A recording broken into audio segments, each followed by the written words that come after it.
You already know what you should change.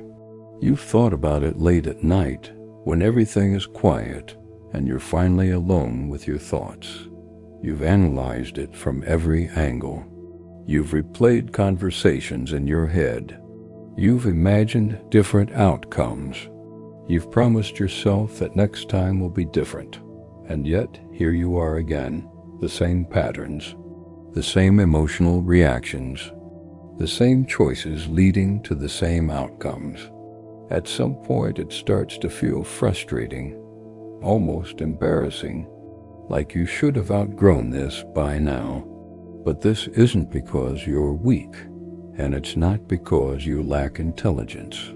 In fact, the more self-aware you are, the more confusing this cycle becomes, because knowing better doesn't seem to change anything. And this is not a personal failure. It's a psychological mechanism. We're taught that awareness is the first step to change, and that's true. But there's something no one tells you. Awareness alone can become a trap. You begin to recognize your behaviors. You label them. You analyze them. You explain them to yourself in detail. And without realizing it, understanding slowly replaces action. Your brain starts confusing insight with resolution. As long as you can explain your behavior, it feels manageable, contained, almost safe. In psychology, this is known as the illusion of progress. You feel like you're doing the work, like you're evolving, like you're moving forward, when in reality, nothing fundamental has changed. Here's an uncomfortable truth. Highly intelligent and introspective people are often more likely to repeat the same patterns. Not less, more. Because intelligence gives you language, and language gives you justification. You don't just repeat the mistake. You rationalize it. You contextualize it.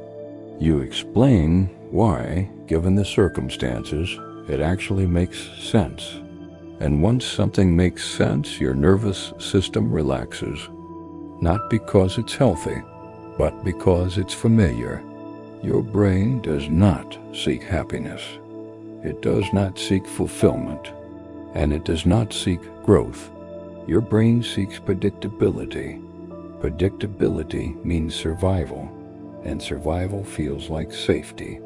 So when your brain is faced with a choice between a healthier but unfamiliar path and a familiar but limiting one, it almost always chooses the familiar. Even if it hurts, even if it keeps you stuck, even if you consciously want something else. Familiar pain feels safer than unfamiliar freedom. In psychology, this is known as repetition compulsion.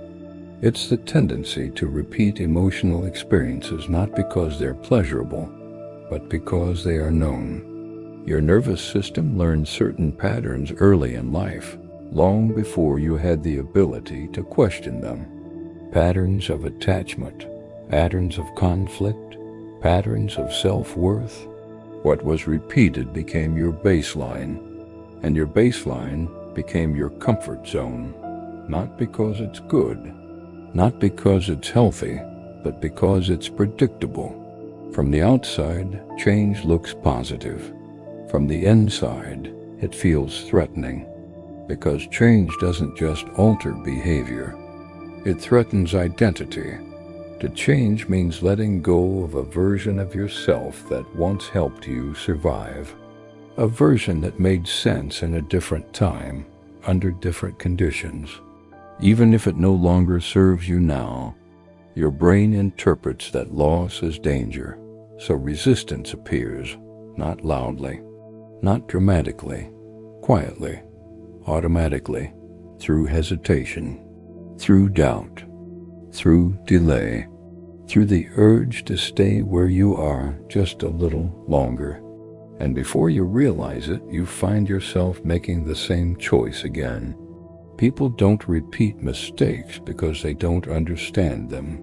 They repeat them because familiarity feels safer than change. This has nothing to do with discipline, nothing to do with motivation, and nothing to do with intelligence. It has everything to do with emotional safety. That's why motivation never lasts. Motivation tries to overpower the nervous system, but the nervous system always wins. You can't force yourself out of a pattern that once protected you. Until something new feels safer than what you're used to, the system pulls you back, not to sabotage you, but to protect you, even if that protection is no longer necessary. Change doesn't begin with force, it begins with honesty. The real question isn't, how do I stop this? The real question is, what does this pattern protect me from? What feeling does it help me avoid? What uncertainty does it shield me from? What discomfort does it keep at a distance? When you understand that, the pattern begins to lose its grip, not immediately, not all at once, but gradually, because safety starts to shift. And when safety shifts, behavior follows. This video isn't giving you steps. It isn't offering shortcuts. And it isn't trying to motivate you. Because techniques don't dismantle patterns. Awareness alone doesn't either. Clarity does. When you stop fighting the pattern and start understanding its function, change becomes possible. Not dramatic, not sudden, but real. If this kind of psychological breakdown helps you see yourself more clearly, support Psychology Decoded by subscribing and liking the video. Not for motivation, not for quick fixes, but for clarity.